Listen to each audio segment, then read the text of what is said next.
Get ready to rumble. Schilling Show Unleashed on the Seven Thunders Media Network. Former city councilor, husband, father, and community watchdog. Your host, Rob Schilling.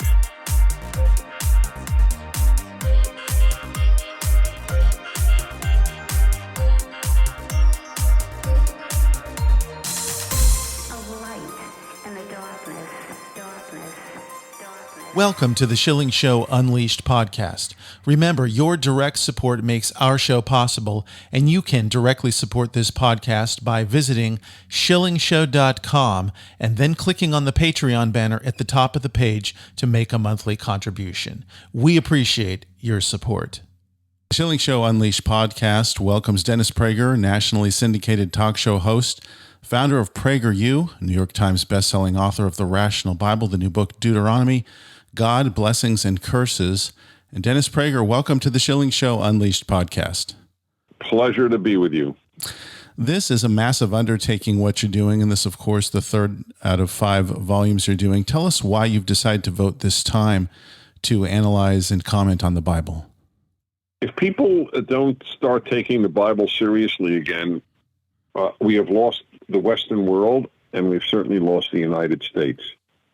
This is the book that made Western civilization possible. Even if you hate the book, even if you are an aggressive atheist, but if you're intellectually honest, you just have to recognize that.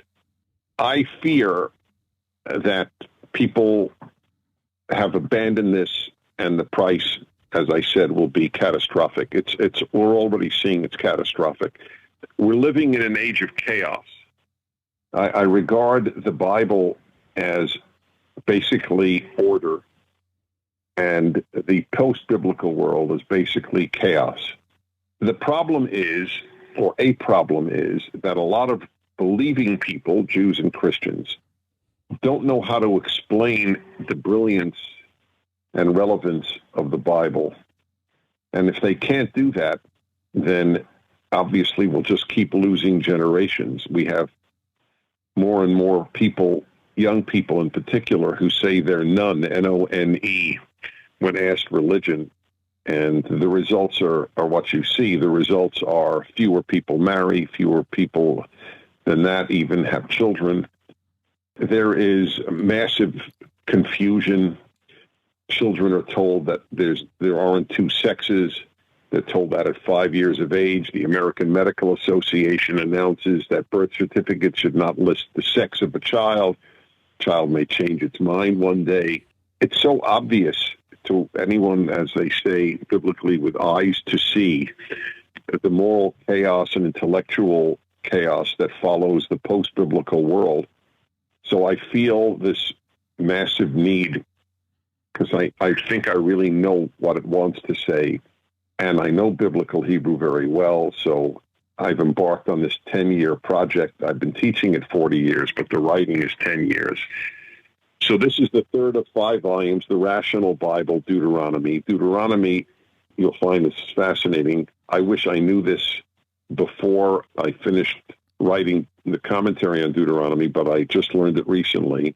The founders, according to an American university professor, the founders of the United States cited Deuteronomy more than any other book, secular or religious, which is astonishing. And Jesus cites Deuteronomy more than any other book except the Psalms. This is a very powerful book. It's a remarkable fact, and I had no idea. I've read the Bible and studied the Bible, but I didn't know of that.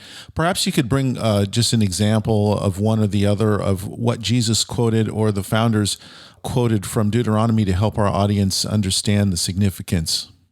There are many answers to that. The specific quotes, one could easily look up where Jesus cites Deuteronomy. He cites Psalms the most, and then Deuteronomy is next.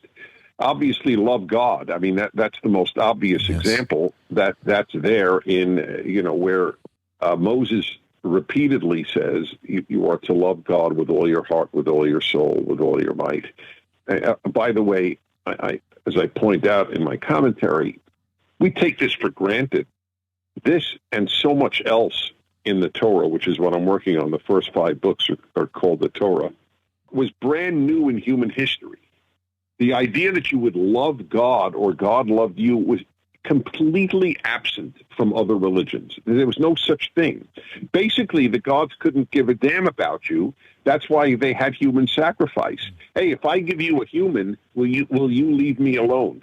It was to propitiate the gods. That's what the human sacrifice was about. They really saw gods as malevolent creatures. The idea that God is malevolent and loves you, or that you should love God, this is such a radical departure. That's one of the reasons I believe that God is ultimately the author of these 5 books, because these things are so brand new. But that would have been one example. With regard to the founders, the admonition that the king, if you ever have a king, and God did not want the Israelites to have a king, because he correctly understood big government, to put it in modern terms, is a big problem. Mm-hmm. He wanted people to answer to their parents and answer to him. And today, what we have is the opposite. You don't answer to your parents and you don't answer to God. You answer to the state. It's exactly what God feared would happen. But there's a law there that the king cannot have many horses and cannot seek wealth, and as well that he must write down the laws of the Torah. He has to write them by hand.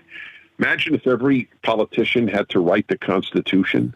I mean, just gives you an idea of how incredibly forward-looking all of this is. There is a relationship that you discuss in your commentary between wisdom and the fear of God and godly leadership. And I think you were kind of hinting at this in the beginning of our conversation, Dennis, when you were talking about how things are falling apart. But we have absence in that area in this country today. When I was at Columbia doing graduate work in the 1970s, I was mystified at the amount of nonsense I was being taught by very bright people. And it truly bothered me. How could so many bright people believe in nonsense, like men and women are basically the same? This is not new. This was taught already in the 70s, maybe even in the 60s. I had the only epiphany of my life. I've never had a theophany. God has never appeared to me as such, although he does appear to me on the pages of the Bible. That's a separate issue. Anyway, I had one experience in life where something came to me, changed my life, as if it had come from the heavens, so to speak. I was walking on the Columbia campus, wondering why I was being taught so much nonsense. And all of a sudden, a phrase in Hebrew that I had said in Jewish school, yeshiva, which I attended till I was 19. Until kindergarten and first grade, we said certain biblical verses in Hebrew every day. And I had not said this since first grade. All of a sudden, it came to me, Reshit Chochmah Yirat Adonai. Wisdom begins with fear of God. I realized what was happening. There's no wisdom at Columbia because there's no God at Columbia.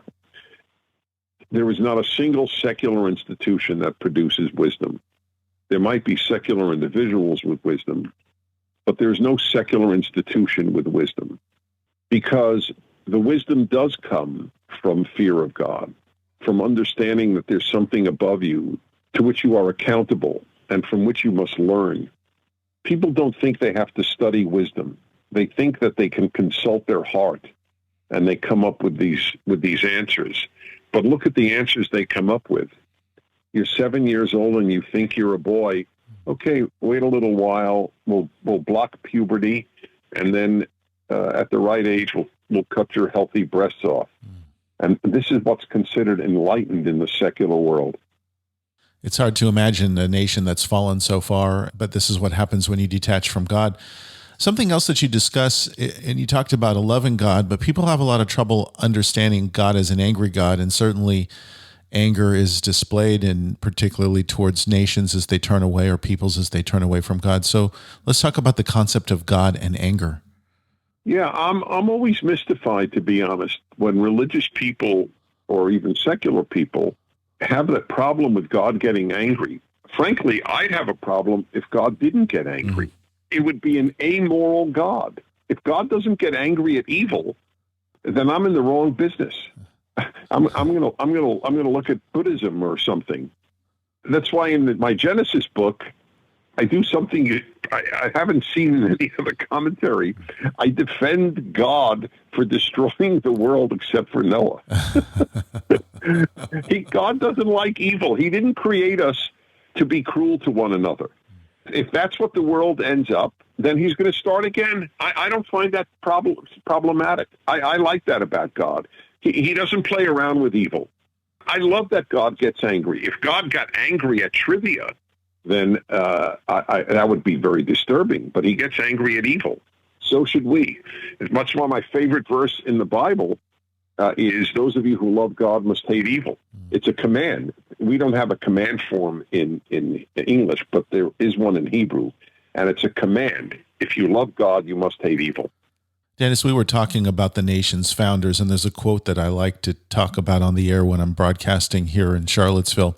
And it's from John Adams, and essentially he said that the Constitution was meant only for a moral and a religious people, and it's not suitable to the governance of any other. You talk in this book about Deuteronomy, and also the nation's greatness comes from moral power. So what are the implications for America under such a circumstance? We're living the implications. It's no longer implications. Mm-hmm. It's the reality in which we're living. The mistreatment of children that is now rampant, by sexualizing them at the age of 5, by telling them that they may not be a boy or a girl. They'll decide at a later age, when Disneyland no longer says boys and girls because it doesn't believe in binary sexual identity. When we have the ability of an 18-year-old, she can't decide to have a cigarette, but she can decide to cut her breasts off. The sick ideas that pervade our life. As I wrote, it's on the internet. I have 1,000 columns on the internet, literally 1,000, wow. 20 years of a weekly column. And I wrote one, How the Left Keeps Me Religious. And it is meant literally. If the left had produced clear-thinking, fine people, my religiosity would be challenged. But they produce despicable ideas and despicable policies, and they affirm what antipathy to the Judeo-Christian value system produces. So in a very real sense, they keep me religious. You discuss in your commentary about life consisting of blessings and curses. It's in the title, obviously. Some people have a very hard time understanding that and why God would bless some and curse others, sometimes without obvious intent. Well, God does not curse the innocent. God curses those who do bad things. That's clear. If you have a brain tumor at 32 years of age, I don't believe God is cursing you. God is allowing it to happen, and that is a very real question that religious people have to grapple with. But it's not a curse from God that you got cancer. It was a curse from God when there was a rebellion by this man named Korah in the book of Numbers. He rebelled against Moses and Aaron and said that they shouldn't be the leaders and they're corrupt and so on. And so the earth swallowed him and his gang. That was a curse from God, but it was a punishment. He agreed to a contest where God would decide whether Moses or he was the true leader. I don't accept the notion that bad things that happen to good people are brought on by God. And I don't know where the implication of that would be biblically. Bad things happen. You can fault God if you want for not intervening, whether it's human evil or natural suffering. But you can't claim that God did it. God didn't build gas chambers. People did. The Schilling Show Unleashed podcast continues with Dennis Prager in just a moment. Support this podcast online at shillingshow.com. BorderHawk.news is a one-stop shop with the latest news about immigration nationalism and globalism. The Border Hawk staff daily curates immigration news stories and, in the fashion of the Drudge Report, updates the site with cutting-edge content and original first-class commentary. BorderHawk.news highlights national and international media reports, tweets and nuggets buried in local news blurbs, polls, video clips, and policy research. Border Hawk is pro-legal immigration, pro-rule of law, but against an unsecure border as countless Americans have suffered violence at the hands of criminal illegal aliens. And an increasing number of Americans are concerned about how mass migration affects their daily life. BorderHawk.news will remain on the forefront of the immigration issue with a buffet of info to read, evaluate, and share. Bookmark BorderHawk.news. Add them on social media at BorderHawkNews on Twitter.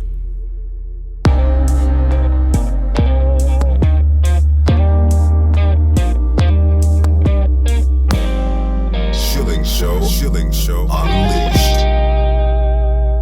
Dennis Prager is our guest. The Schilling Show Unleashed podcast continues. We're talking about the Rational Bible, his new one, Deuteronomy, God, Blessings and Curses. I want to go to the 10 Commandments because they're reiterated.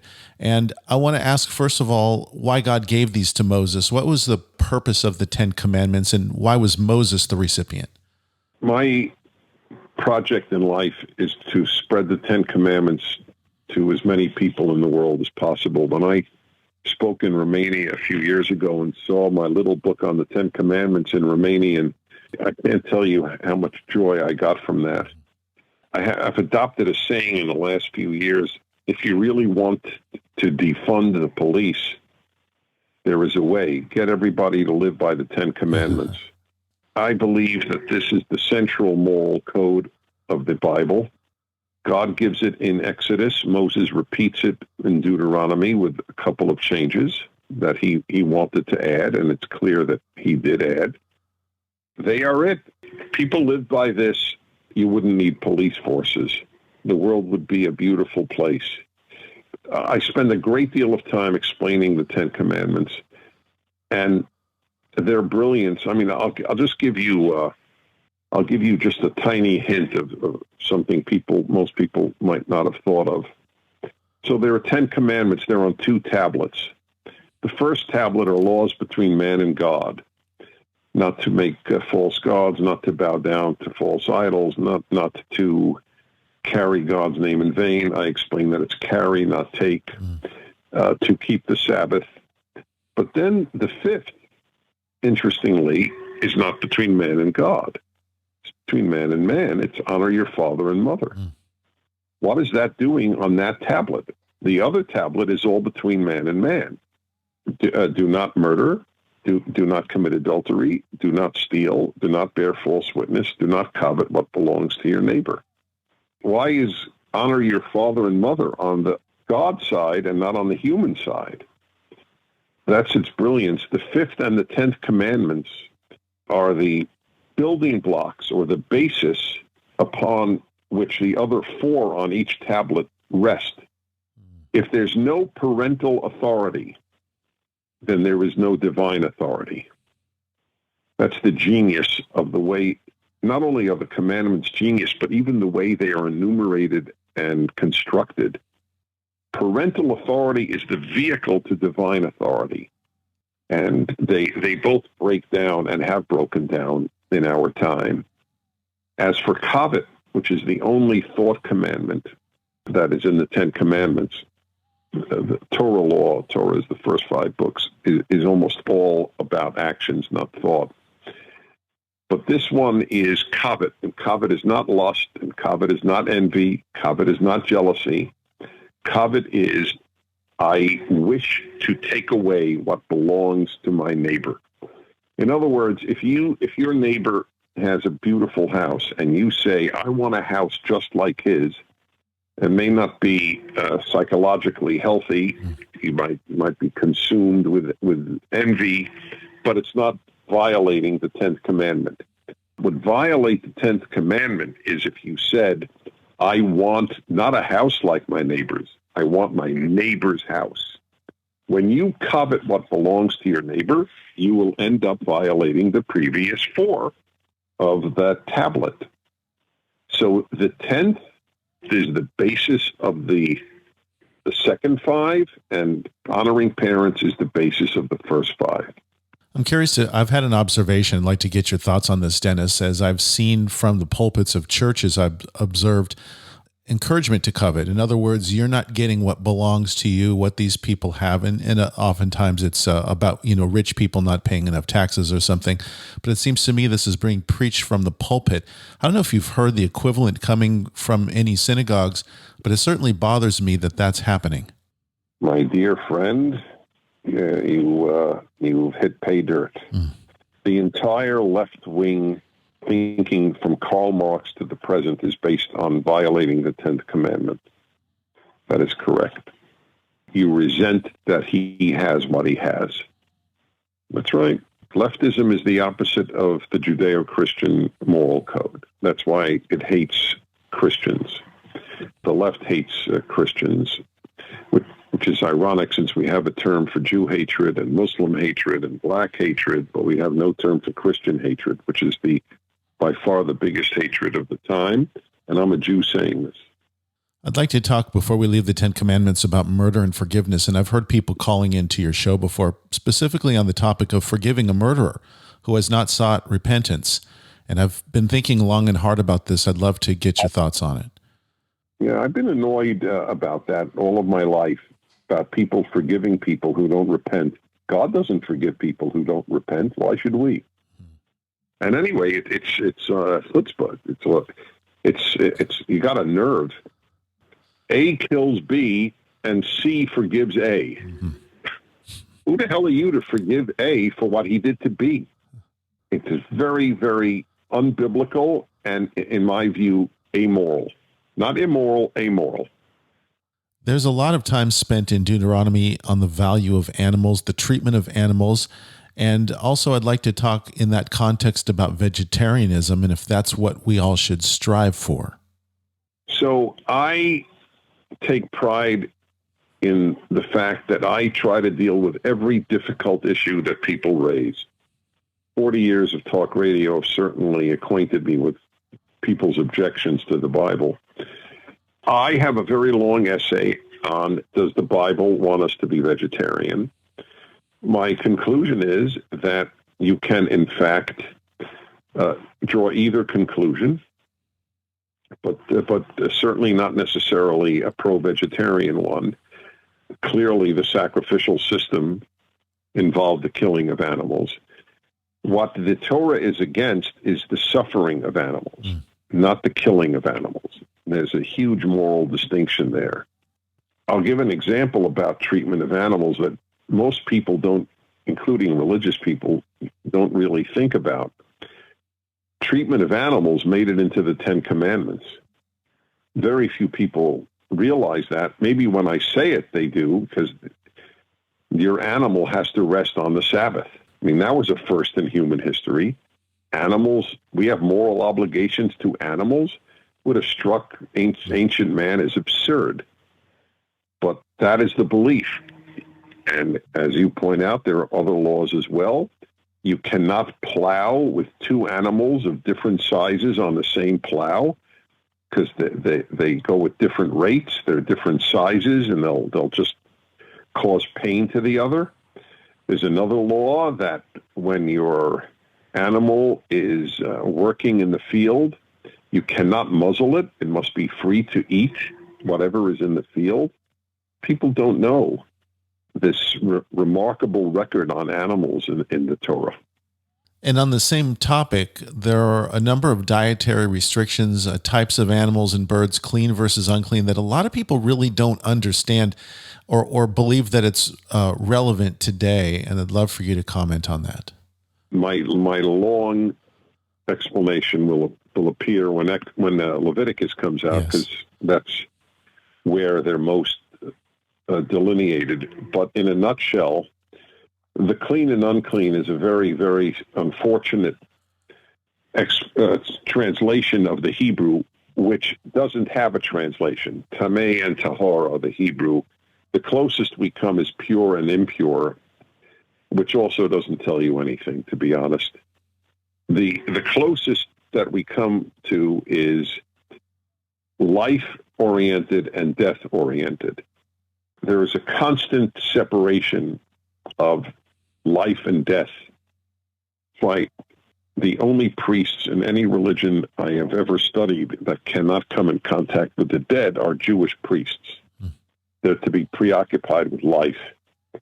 There's a huge life-death separation, and that includes animals. Every land animal that is not kosher, in other words, that is, if you will, impure, is carnivorous, and every kosher animal is vegetarian. So it can't be a coincidence. The fish that are not allowed to be eaten are generally scavengers or big fish that eat other things like a shark does.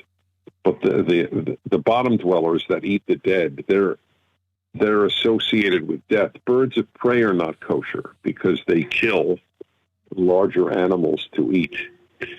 So there's no question there's a life-death issue in the laws of purity and impurity. That's why even an Israelite who was not a priest, who came into contact with a dead body, was impure for a period of time, and then through a ritual of purity became pure again. Finally, Dennis, you reference in your remarks the problem of loving God and that it's not natural for us to love God. And that's a hard one for some people to grasp, and other people say, I thoroughly understand because it's hard for me to love God. I debated before finishing the first volume, which was Exodus. I didn't do them in order. I debated how much to include me in the commentary. At first, I didn't at all.